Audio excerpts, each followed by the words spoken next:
Well, good afternoon, everyone. Welcome to the 2025-26 New Coordinator Training Webinar Series from the California Department of Education. This is a high-level training designed to hopefully teach some new things related to your coordinator responsibilities. That said, my name is Paul Valencia, and I will be your producer for today's webinar, which is a focus on gathering feedback after testing and preparing to receive scores. Before I turn it over to our presenters, let's go over a few housekeeping items. First, all participants are muted. In order to submit your questions during the presentation, please use the Q&A feature in Zoom. Please do not confuse this with the chat feature. For this webinar, we only use the Q&A feature. Second, a copy of today's resource guide was sent to you via email. If you didn't receive it, I'm going to go ahead and drop the link in the chat and share that with you. And from there, you can click on the link and it'll take you to a folder where you can download the guide. Also, there's a PowerPoint for attendees in there as well. And you'll have to save a copy to your own Google Drive. And just be aware that you can't make edit access from the link we shared. So therefore, you have to save your own copy. And lastly, we are recording today's presentation, and an archive of this presentation will be available to view on the upcoming and on-demand trainings webpage on the CAASPP and ELPAC website. All righty, with that said, I'd like to introduce today's expert panelists. We have today with us Aaron Gordon from San Diego County Office of Education and Stephen Bartlett from Los Angeles County Office of Education. All right. Thank you so much, Paul. I appreciate that. I like being called an expert. I don't know if I'm much of an expert, but hey, I'll take it. All right. Well, welcome everyone. As Paul introduced me, I am Erin Gordon from San Diego County Office of Education, and this is really an important topic, especially this time of the year. So really excited about today's agenda. By the end of our hour, we're going to understand why gathering and reporting and getting that feedback is essential for improving our systems and our support to our schools. We're going to learn how to plan for the results delivery, and we're going to review the release timeline. We're also going to discuss the student information systems as they relate to credentialing and student score reports. And then we're going to have some homework, some action items. If we have time, we're going to answer, we'll be answering your Q&A as we go along, but we'll answer some live if we have time. All right. Well, first, before we get started, we do want to highlight a couple valuable resources for our new coordinator support.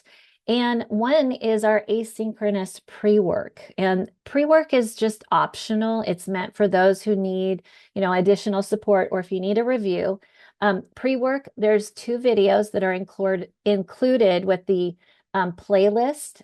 We call it the NCT video playlist. The first video is on resources. Now, this is going to cover things like agencies, like who's the CDE and who's ETS. It's also going to cover websites and manuals, quick reference guides, all the different resources that exist and how to access them so that you have those at your fingertips. The coordinator role video, that's going to cover the LEA coordinator role, as well as your site coordinator roles and test administrator roles. And then there's additional pre-work from past training videos, like our Assessment 101 series. Basically, there's a video for each of our assessments within California assessment system. And it gives the, kind of the who, the what, the when, why of each of our assessments. And then finally, our introduction to CERS, California Educator Reporting System, which is a great resource, also available. All right. Well, one of the things, part of our training resources, are these monthly webinars. Many of you have joined us before, and they're intended to provide you just-in-time information like today. Today, we're in the middle of testing. So we're going to talk about gathering that feedback and getting ready for the scores. In May, we're going to start thinking about the initial ELPAC because it's going to be here before we know it in June. So prepping. The initial ELPAC will be our topic in May. And then in June, we'll be talking about your role and the assessment system, more of an overview. So those are our topics for the webinar. And now before we start talking about gathering feedback, we want to talk a little bit about these really valuable resources. And one are the coordinator checklists. So we know that there's a checklist for CAASPP and for ELPAC at the LEA coordinator level. There are lists for site coordinators and test administrators, so different roles. And each checklist has a list of tasks. And I like them because they're organized by month. I refer to these all the time, and they are created in Word so you can actually customize them. And then the second resource, which I'm actually going to show you how to access right now, it's called the Coordinator How-To Hub. And it is a great resource if you get stuck. So let me go ahead and I'm going to show you how to access it and show you some of the features. All right, I need to know, am I showing my CAASPP and ELPAC website? I need some emojis or some oh, thank you, Paul. Sometimes I don't know if thank you. Thank you for those. I need the positive reinforcement. All right, so I'm on the CAASPP and ELPAC website. And real quickly, under training and communication, under the training, the last link is called Coordinator How-To Hub. And what I love about this is that if you get stuck or if you need a resource quickly, this is a great place to start. First of all, those checklists that I just talked about, they're right here at the top. So boom, just go there, grab the checklist. The other thing is there's what we call vignettes. Vignettes are little short snippets, little videos, and they are veteran LEA coordinators. So people like us, right? And they're out there and they will provide kind of how they approach that particular task or that activity. And you'll notice that they're organized by size. So if you're at a small district, you might want to check out the vignettes from small district LEAs. There's medium size, large, there's even charter school vignettes. So it really is geared for the type and size of your LEA, which becomes really helpful. Because some of the tasks that we find in our checklists, it tells you like what you need to do, but it doesn't explain how you would approach that task. And so these vignettes are going to give you some ideas. So the website is organized not only by topics, but also by like what you're going to expect to need to do or think about during certain times of the year. So I really love the Coordinator How-To Hub, and it's a great resource that I wanted to show. All right, we're going to go back, moving right along. Oh, thank you, Paul. He already gave me the thumb up. I'm back on the PowerPoint. The last resource we need to mention are the success agents. Now, I know in my region, our success agent is awesome. I love her, very responsive. And so we all have an assigned success agent. So if you don't know who that person is, we've put a link in the resource guide for the lookup tool that will tell you who your success agent is. But again, if you get stuck, you can go straight to that success agent. And I do have a tip. Right now, it's very busy, and your success agent supports a lot of LEAs. So a tip, if you have something that's non-urgent, it's more of kind of like, I need to know this information, but I don't need an answer right away. Definitely use email.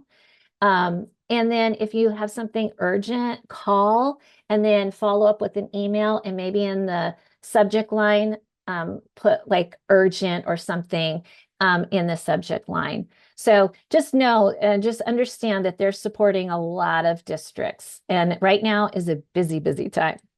Okay, so let's get started by talking about gathering post-test feedback. Most of you are in the midst of testing right now. Some of you are about to test for CAASPP, or you already have started. Spring break is done. You're back in full swing. ELPAC, we're well on our way. And so many of you have tested a large chunk of your English learners with the summative ELPAC and summative alternate ELPAC. So once testing is complete, one of the most valuable things that you can do is really stop and reflect, and we want to learn from our experience. So you think about post-test feedback, it becomes very valuable. It can identify those bright spots, like what's working, so we can continue what's working. It also identifies what's challenging and where we need to focus our efforts for improvement. And it can really help build stronger systems, our support for schools, and ultimately smoother testing administrations. Now, gathering that feedback from teachers and students is going to help understand the testing experience itself. I mean, we're in the district office at the LEA level, right? And so having the voices from those that are actually administering the test and managing that, as well as taking the assessments, it's important to lift those voices, elevate those voices so we can learn from those to improve. And it really helps us identify things like technical challenges, or maybe just communication or directions, scheduling. There's a lot of different topics that we can learn about from getting that feedback. And we've included a list of guiding questions in your resource guide to support in that feedback gathering activity. So let's talk about how to do this effectively. How do we collect feedback effectively and efficiently? All right. First of all, the best time to gather feedback is right after the end of the testing window, within 1 to 2 weeks out. You don't want to wait until after summer, right? You don't want to wait until right before the day before school gets out for summer. You want to make sure it's timely, because those experiences are going to be fresh, and you're going to get better feedback if you do it right away. But you've got to think about what's going to be the best timing for your LEA, knowing that this is a busy time. And then as soon as testing is done, we're thinking about end of year activities, graduation, promotion. So when is the best time? So you've got to figure out that's going to look like in your LEA. Now, how do we do this? So short online surveys are great. There's a lot of free surveys that are out there online, like Google Form. Many of you subscribe to survey applications, and it's a great fast way to get input from a lot of different folks in your system. Now, also quick staff discussions or focus groups, going out to sites and gathering that more qualitative information, listening sessions might take more time, but you get really rich feedback in those types of settings. And then think about your students, maybe student reflection forms. But we want to start thinking about that now, because as soon as testing ends, you want to be ready to figure out which way you want to have that already in place to gather once testing is done. Now, make sure that you're collecting input from both teachers and students so that you can really see if there's common themes between the two groups. Like if they all mention, if you hear from students and from teachers that there are unclear instructions, that might be something to look at and to, further investigate as an area to examine and to look at for improvement. And as I mentioned before, the resource guide, it provides some sample questions. Let's talk about the type of questions that we recommend using. We want to prompt conversations and responses that keep the feedback general and test secure. So what we want to do is avoid anything that has to do with test content, We want to avoid test security issues. So when you're gathering feedback, focus on the overall testing experience. Things like the clarity of instructions or how easy was it for folks to use the interface and navigate. Scheduling. Maybe there's issues with the scheduling this year. Um, so think about those overall general testing experiences that address the process and experience, not the actual test itself. Avoid any mention of specific questions or items. And so we want to steer clear so that we don't have test security issues. So what we want to do is structure the questions in a way where you're still getting that honest, actionable data, keeping things secure, but ultimately areas that we can identify to improve. All right. So once you have gathered the feedback, you want to turn that into action. We don't want to just sit on the feedback, but we really want to review and we want to have some just an analysis of the feedback that we have. Look at those common themes and patterns. Maybe several schools have mentioned that there's technology issues or bandwidth issues within certain regions of your district. Maybe that might be something that we need to discuss with IT. So use your resource guide, those questions as a framework also for summarizing what you've learned. One of the things we want to do is report back. We want to give feedback on the feedback. We want to tell those that have given us feedback and have spent time giving us thoughtful insights and information about their testing experience. We want to provide them a report of our findings and how that's going to change or improve things within our system. I don't know about you, but I've taken several surveys in my career, in my life, and it's very seldom that I actually get a report back of the results of that survey. I always wonder what happened. Did they listen? Did anything happen from the feedback I provided? Well, let's not have that question. Let's answer that question and provide the feedback and the results from that feedback back to those that spent time to actually thoughtfully fill out our surveys and attend our listening sessions. So one of the things we recommend, maybe having a slide with a summary on what we learned from students, and then maybe a slide for what we learned from staff, and then share that back with your site teams, your leadership teams. That's going to build that transparency. It's going to build trust. And folks are going to know, oh, my feedback did make a difference. We also recommend that you summarize any feedback for ETS or the CDE. There might be reoccurring systems issues that are affecting multiple schools in your LEA. And that's going to be really important that you report that information back to the CDE or ETS. That might lead to statewide improvements. So that's really important too. So definitely use your feedback to refine your training. I know for me, early on, I've done, when I was new to my district, my old district, I did some feedback sessions and a survey. I learned very quickly that folks wanted my training to be differentiated.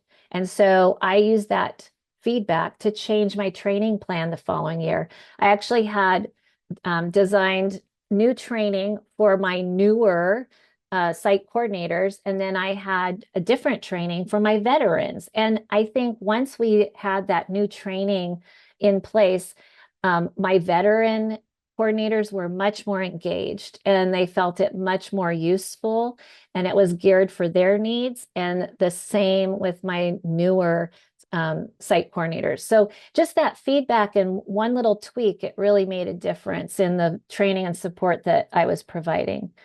Finally, again, close the loop, report back, make sure that the participants in your feedback actually know what's happening with the feedback that you've received. All right, we're going to shift gears now and we're going to talk about results and planning for the results that we'll start seeing the results in May. So first and foremost, we need to maintain strong data security practices. This is going to be vital. We need to protect student information. So we need to think about how we manage permissions and coordinator roles. And I'll tell you why. The site and LEA coordinators, they have access to a significant amount of student personal data. So it's going to be very important to follow not only your district guidelines, but state guidelines, maintain compliance, avoid assigning those coordinator roles just blanketly to all your teachers or staff, just so that they have access to results. That would be inappropriate and really that would risk FERPA violations. We want to make sure that we're maintaining student privacy. There are roles and processes in place for teachers to access the results that I'll be sharing in a minute. But it's important to think about the roles that we assign users in TOMS. That's really critical. And then it's also important to know when the data is going to be released and how to retrieve it effectively and efficiently.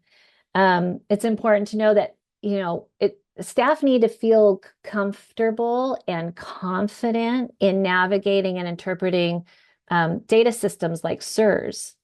So training and resources really need to be made available so everyone can use the data effectively, and then planning ahead of time to ensure they have timely access. Most of your teachers are going to be able to probably access these results before they go to summer, which can be really powerful for them. But it's going to involve planning and providing them the resources and support that they need to do that. So work closely with IT, your district leaders, your testing coordinators, so that you can streamline that access. Now, there are a lot of different interest holders that we need to consider when we're thinking about CAASPP and ELPAC results. Who needs access? And it's likely that each of these groups is going to need different levels of information. So your job is to identify the different educational partners that need access to student results, and then how do you provide that access? So work with your LEA team and identify if systems are in place for the release of results. We want to think at all different levels. We want to think of our site coordinators. We also want to think about our principals. Sometimes they're not the same, right? We need to think about our parents and the guardians of our students and our students.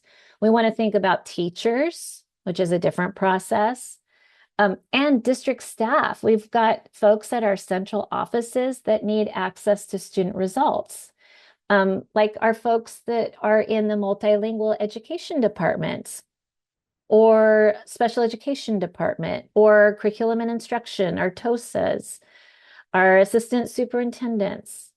And then we need to think about school boards and community partners. They're not staff, but at some point they need access to overall CAASPP and ELPAC results as well. So kind of think through all of these different folks. And here's a rule of thumb.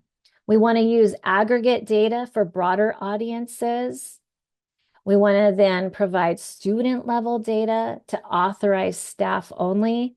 And ultimately, we always need to protect student privacy when we share results. So we need to think that through. All right. Once your district decides who needs access to which data and what data, you need to identify who at the district will be responsible for providing that access. And it might be you, or it might be somebody in your office, or it might be both you and somebody in your office. So in order for teachers to access student data in the California Educator Reporting System, so CERS, you or someone else will need to make sure that they're set up in TOMS and with a user account, like a test examiner account, test administrator, or the IA administrator, those roles, and then roster students to those teachers in CERS. So one of the things, and I'm going to go back to, I'm going to show you really quick. Remember earlier, our wonderful coordinator how-to hub. And Paul, am I showing the coordinator how-to? Thank you. I have to show you a place. So I just told you a whole bunch of stuff about managing users, CERS, and TOMS. Well, guess what? There's a whole section on managing users. It's under summer, early fall on the coordinator how-to hub. There's some videos. There's actually a link that takes you to the TOMS user guide that shows you which roles have access to what information. So this little link to user roles is going to be really handy. It also gives you vignettes from experts out there and how they approached their process for creating users. And then there's managing student groups. If you don't know how to roster in CERS, there's some videos, and there's again some vignettes from experienced coordinators that kind of tell you how they approach this activity. So again, go to your coordinator how-to hub if you get stuck, because it's a great resource. All right, I'm going to go back here and thank you. So, okay, so one of the things I've got to talk to you about is your local data system, your SIS, your local reporting system. Most likely you're going to want to upload your CAASPP and ELPAC score data files from TOMS into that system. And some districts, they're going to upload results once a week when they start to receive scores, because they kind of come in as they're getting scored. We know for like ELPAC, your K2, there might be a delay because you're sending those into ATS to be scored. So things are going to be rolling in, right? And so some districts, they're going to want to wait until, what I've seen, some districts wait till there's a large percentage of test completion done. So before they actually upload that file, some wait until the end of the window. It really depends, and there's a lot of variance between districts and how they approach that. So we recommend registering for the scoring and reporting webinar. That's going to offer a lot of guidance on how and where to access the data, and we've put that link in your resource guide. Okay, Stephen's probably wondering, when am I going to be able to talk? Because he's up next, but I have one more thing to share before I pass the baton to Stephen. And that has to do with our ELPAC coordinators. How many of you are ELPAC coordinators? All right, if you're not familiar, there is a great training resource. It's called Results Are In, Now What? Okay. It is a module series in Moodle, and it is great. The modules are designed they're designed for local facilitation in small groups, or you can do it as a standalone training. They include video clips, student work, reflections. They're really designed to use ELPAC and alternate ELPAC results to support teaching and learning for our multilingual learners. So really, really great series. Each module is anywhere from 8 minutes to an hour long. And we actually recommend module 3. It is 48 minutes long. And so check it out. And it's a great resource. So I had to put in a plug for those modules. And now I am ready to pass you over to Stephen, who's going to talk about release timelines.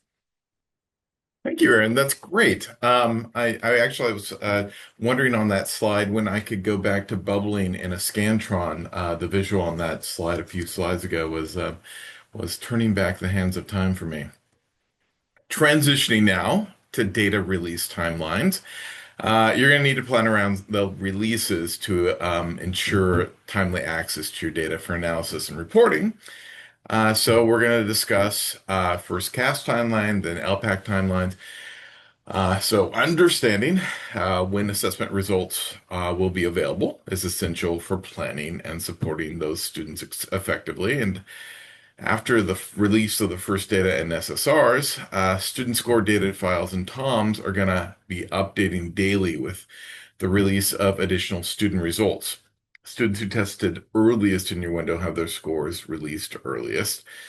To ensure parents and guardians receive student score reports, you're going to refer to the Distributing SSR section of the CAASPP and ELPAC Scoring and Reporting Guide webpage, and there's a link to that in your resource guide. If you try to navigate there today, you might notice that what's currently posted is the 24-25 version of the manual, and CAASPP and ELPAC manuals library lists the update for 25-26 expected in July 2026. So that looks like this. If we are looking at the ELPAC CAASPP and ELPAC manuals library, that lists that right here, and that scoring and reporting guide, the manual for what we're talking about here, is right here.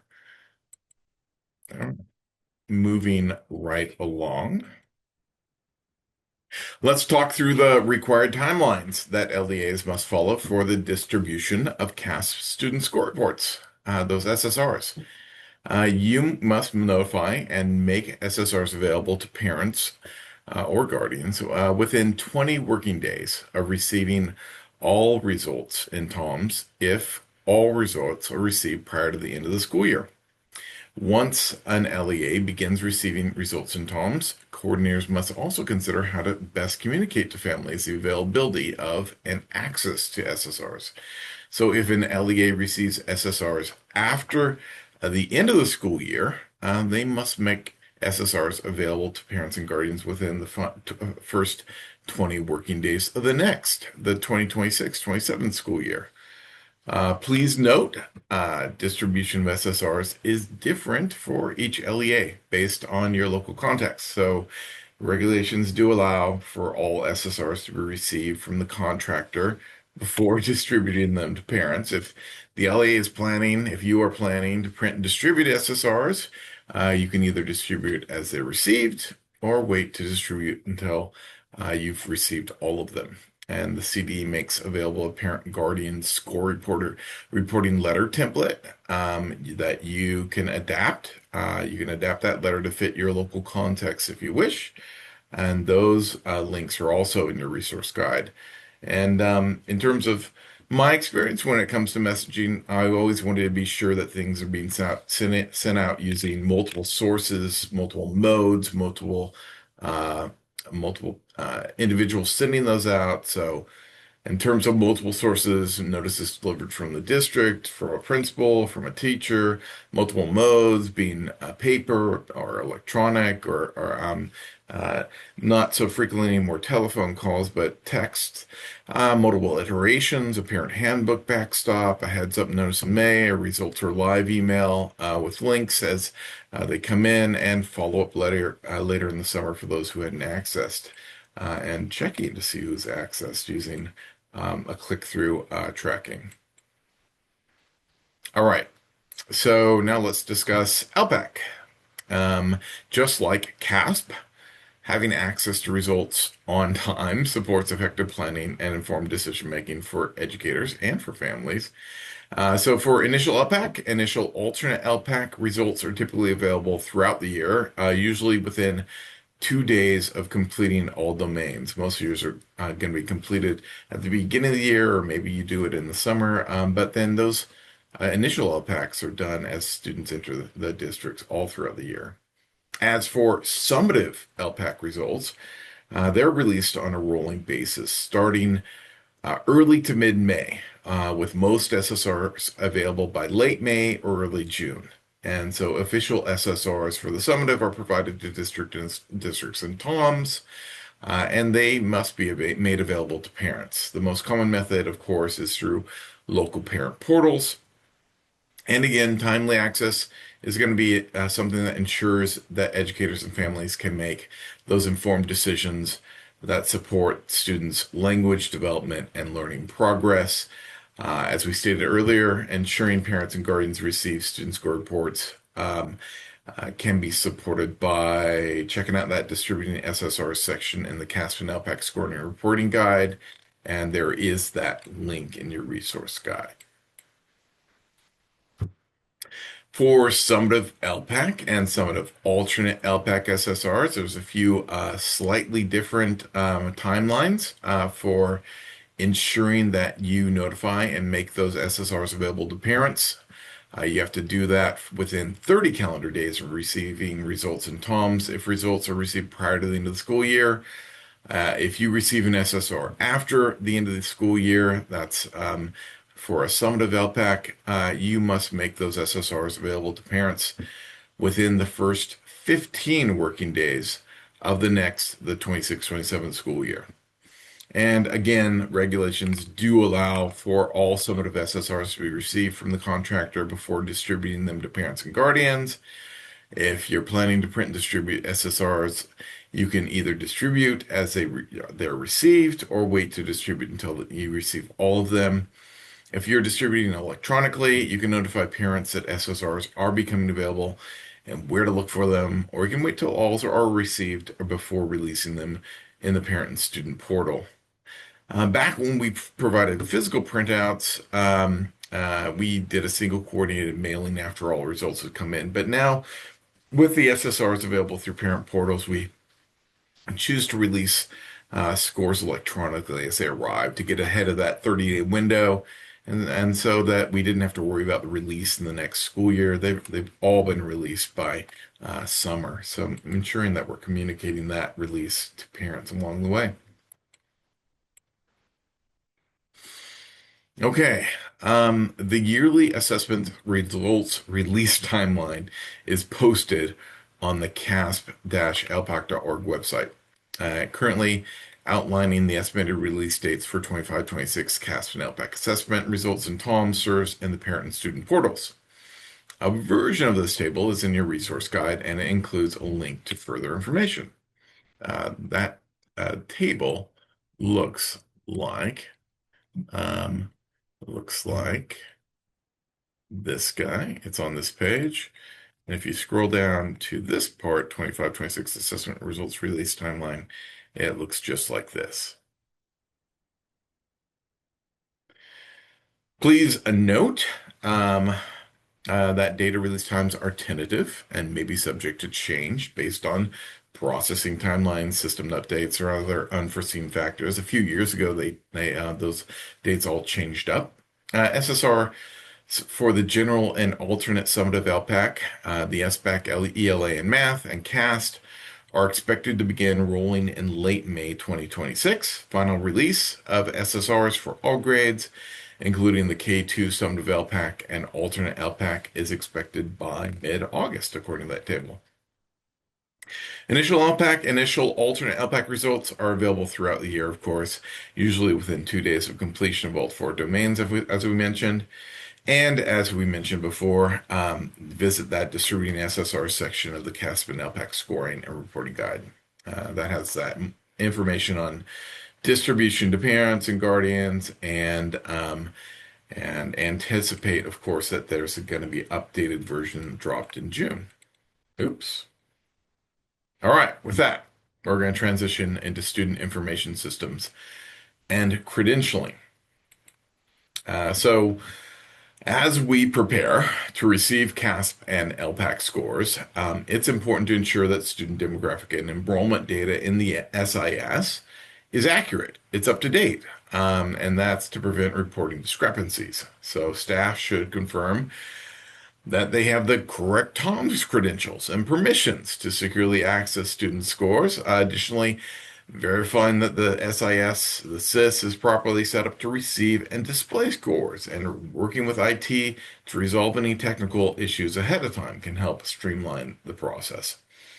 So you'll need to provide staff with clear guidance on accessing and interpreting scores, along with training on login procedures, and that's something that's going to ensure a smooth rollout.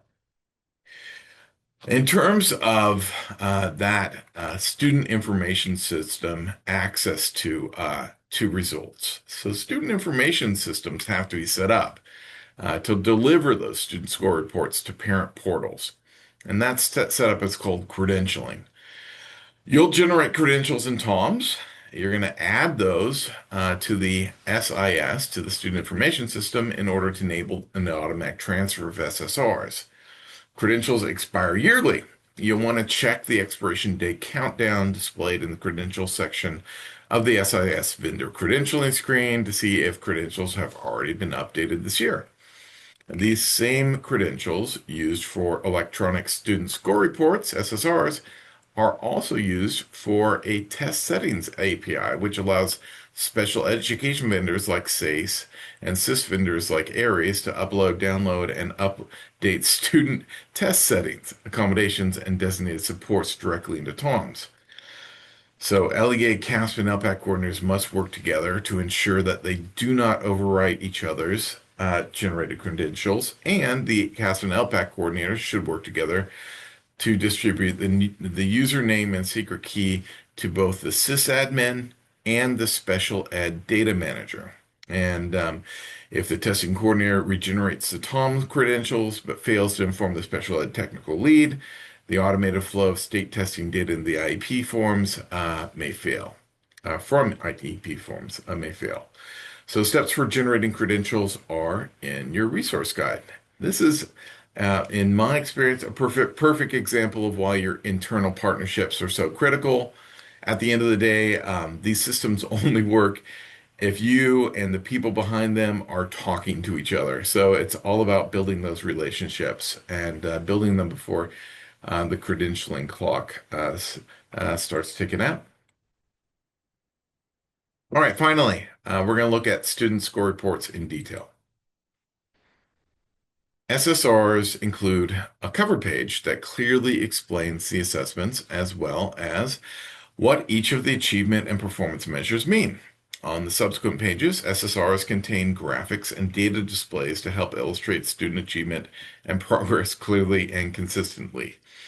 Also, SSRs for the Smart About Summative Assessments for ELA and Mathematics contain composite area, our composite claim results, Lexile and quantile measures, and also the SPEC ELA results include scores for the writing extended response item, also known as the WER item.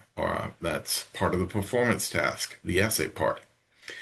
When reviewing student score reports, you may notice that school and state comparisons rely on historical data rather than current year results.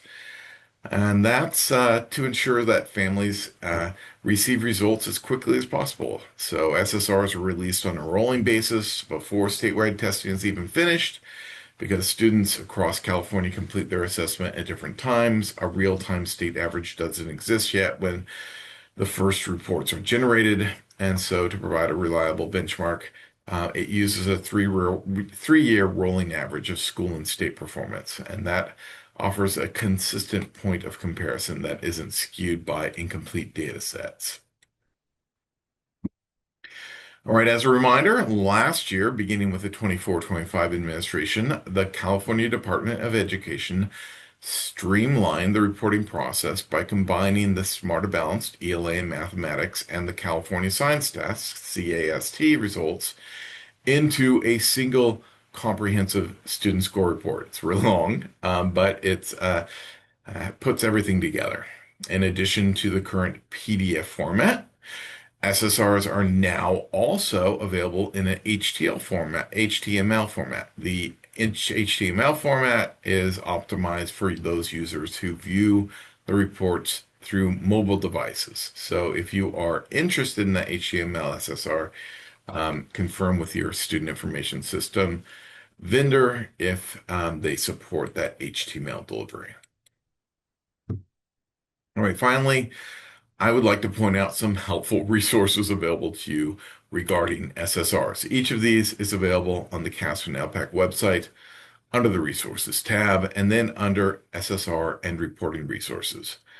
There, you're going to find a button that takes you to sample CAASPP and ELPAC SSRs in each supported language.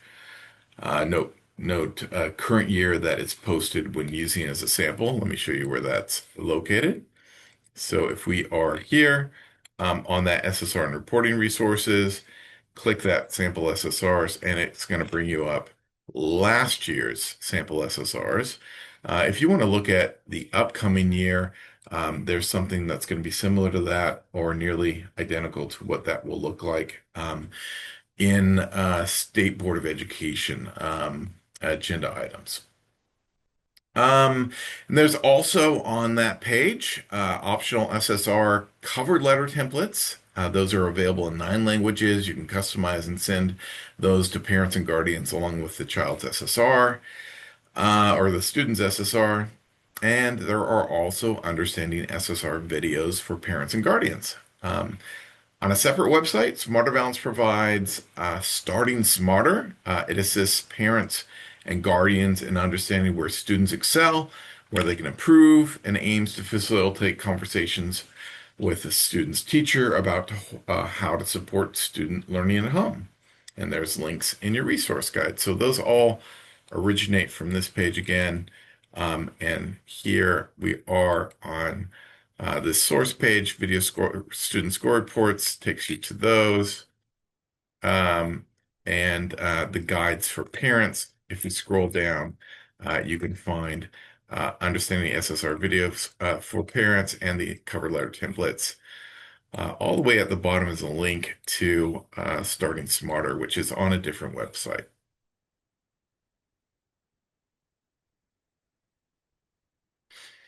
All right, just a quick reminder, there are new achievement level descriptors. Those new achievement level descriptors, ALDs, are going to launch with reporting of the 25-26 summative assessment results. These updated ALDs apply only to the Smarter Balance assessments for English language arts and mathematics and to the California Science Test, not to all CAASPP assessments.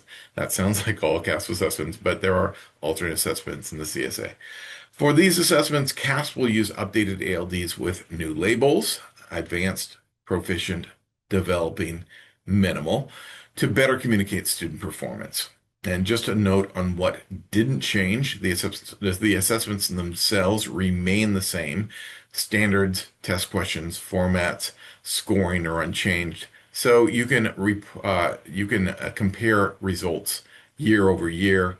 That hasn't changed. You might be asked why these are being changed. Those new labels help avoid the misconception that level 3 is a strict grade level cutoff, and they better reflect a range of student learning. The key message here is that all students are assessed on grade level standards. Achievement levels show increasing depth and complexity of student understanding. So to support families, encourage them to explore the California Starting Smarter website for resources to better understand results and support student learning. And look out for an announcement in your email about those new ALDs and resources. All right, students can receive an SSR, student score report in English, and one in the student's primary language, if that language is Spanish, Vietnamese, Mandarin, Cantonese, Filipino, Korean, or Arabic. Changes can be made to the student's SSR language in TOMS. Every other year, CDE updates the SSR cover letter templates that we mentioned were available on the SSR and reporting resources page of the CAASPP website. And you may adapt those letters. Those are also available in multiple languages, and the link is in your resource guide. This is a great reason, in my experience, of why your relationship with site admins and teachers is so essential. Many of the LEA coordinators in this type of meeting tend to be at a district, but site admin and teachers are going to be the ones who know that a student with a Spanish listing as their primary language might have a family member who actually needs a Mandarin SSR. So the ability to do a language override in TOMS triggered by a teacher's tip or a guardian special request ensures that a family gets a report they actually need, the one in the language they can understand and support. All right, finally, we're gonna set you up for success with some action items. Some homework you can complete that will set you up on that path.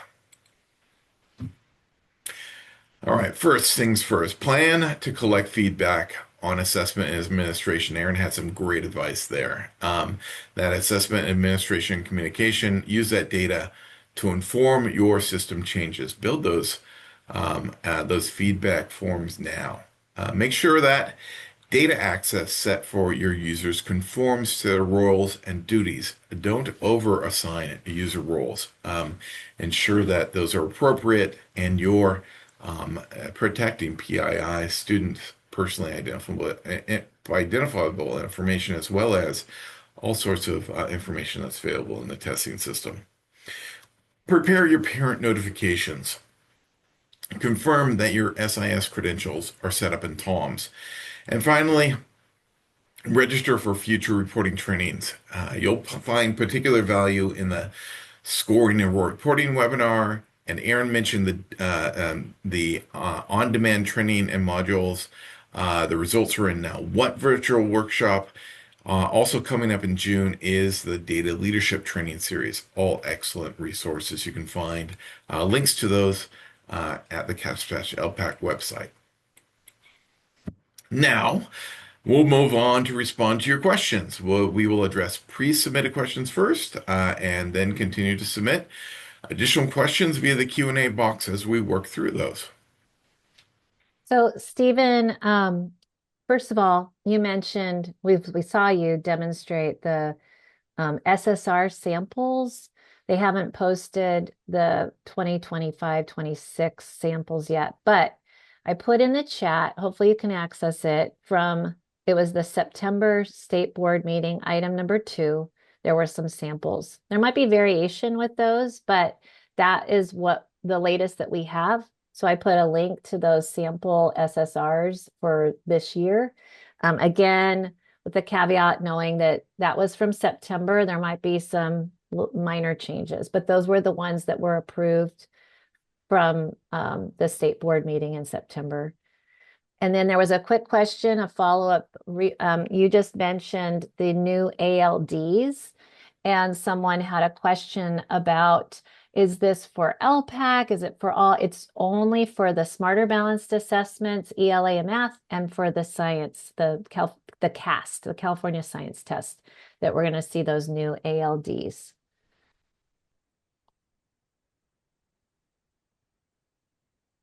And one other question that I answered, going back to when we talk about rostering teachers so they have access in SIRS to their student results. What about our teachers that they serve multiple students, but maybe they aren't a classroom teacher. They're a special, like a resource teacher. They have a caseload, or special education teachers. So you can build a group for those teachers so that they have access to their caseload in SIRS. But remember, they have to have a user account in TOMS first. So there's ways and approaches that different districts use to do that. But again, we want to make sure that they have access to the results, but for the students that they serve. So that would be a good option to just build a specific group for that special education teacher of their caseload. So that was how we answered that question.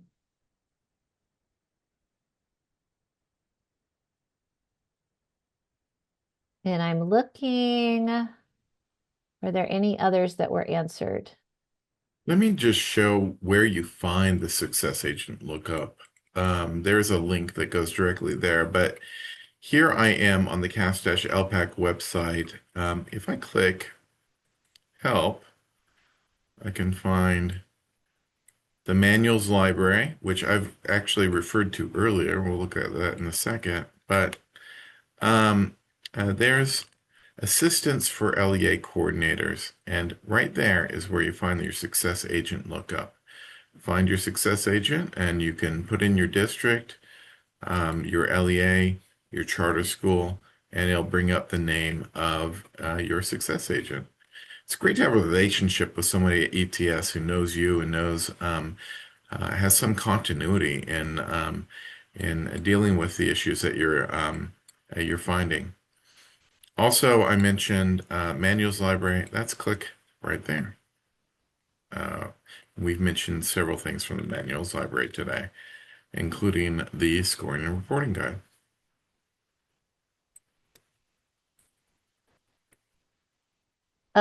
There's one question I just finished answering, but I'll answer it live. What about um, if there's a partial score for a student, does that mean they fully submit their summative test, or does the completion status system show whether every student has fully completed, submitted? So to get the level of detail that you're talking about, to really monitor testing to see, I mean, we have the dashboard, we have those more aggregate that gives us um, kind of a sense of where our district is as a whole, or schools are in terms of their completion while you're monitoring testing. But to get the level of detail, I like the plan and manage testing report in Tide. You can get there through Tom's, and there's a link to get the plan and manage testing. And it gives you that level of detail. So you can actually see where a student is in the process and if their test is paused, how far they've gotten in that section. So it really gives you that level of detail. And that's the report to go to if you're looking at specific students and where they are. But your question, I mean, it's very nuanced and there's a lot to uncover there. So anyway, again, if you have questions specifically about that, and more follow-up, I encourage you to talk to your success agent because they can walk you through the different reports and what kind of information they will provide. We also had a webinar a couple times ago. I think it's the February webinar where we go into more detail about those completion reports. So you might want to revisit the PowerPoint from that February webinar, new coordinator training. There's a question about a homeschool charter, so teachers have students in various grade levels. Isn't there a minimum amount of students for SIRS to populate data? You may be familiar with aggregate results reporting on maybe Ed Data or DataQuest, or on the results for California Assessment's website. All of those public-facing results websites have a minimum number of students before they will show the number of any results. However, SIRS is a student level reporting of results that is requiring login. It requires a user role. And with that student level view of results, you can go down to an individual student of data. So a single student's data available to a single teacher is the minimum amount of students that will populate in SIRS with data.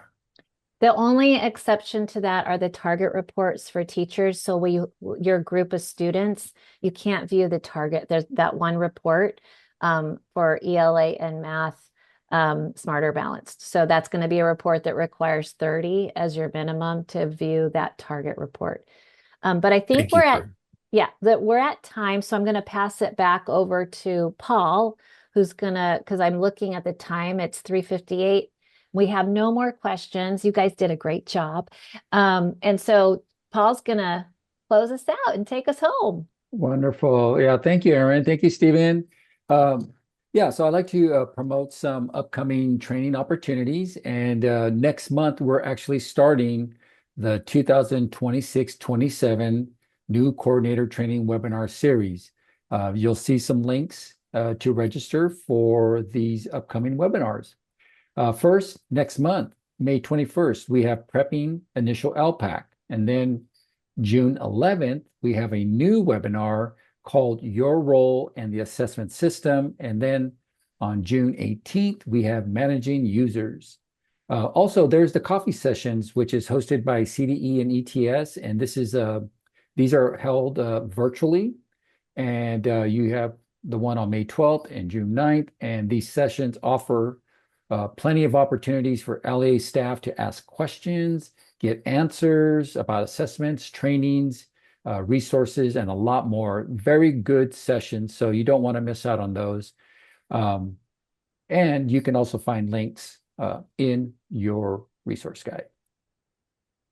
And then, oh yes, now we want to give a shout out to the California Assessment Conference, also known as the CAC.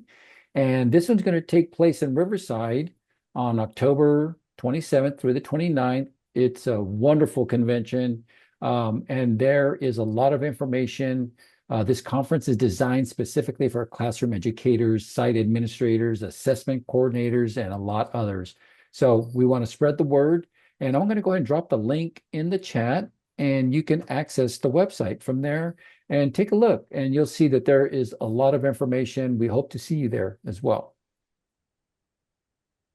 And then next, if you haven't signed up for the Assessment Spotlight emails, we have instructions in the resource guide. We would love for you to follow CDE as well. You can also follow CDE on X and Instagram for updates. And the link is in your resource guide. All righty, and that concludes our training for the 25-26 webinar series. We hope that this information was helpful and timely.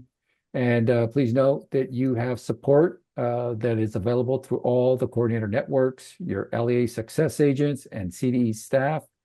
And on behalf of CDE and my colleagues, Aaron Gordon and Stephen Bartlett, we thank you for joining us today, and we hope to see you at the next webinar. Take good care, everyone. Have a great afternoon.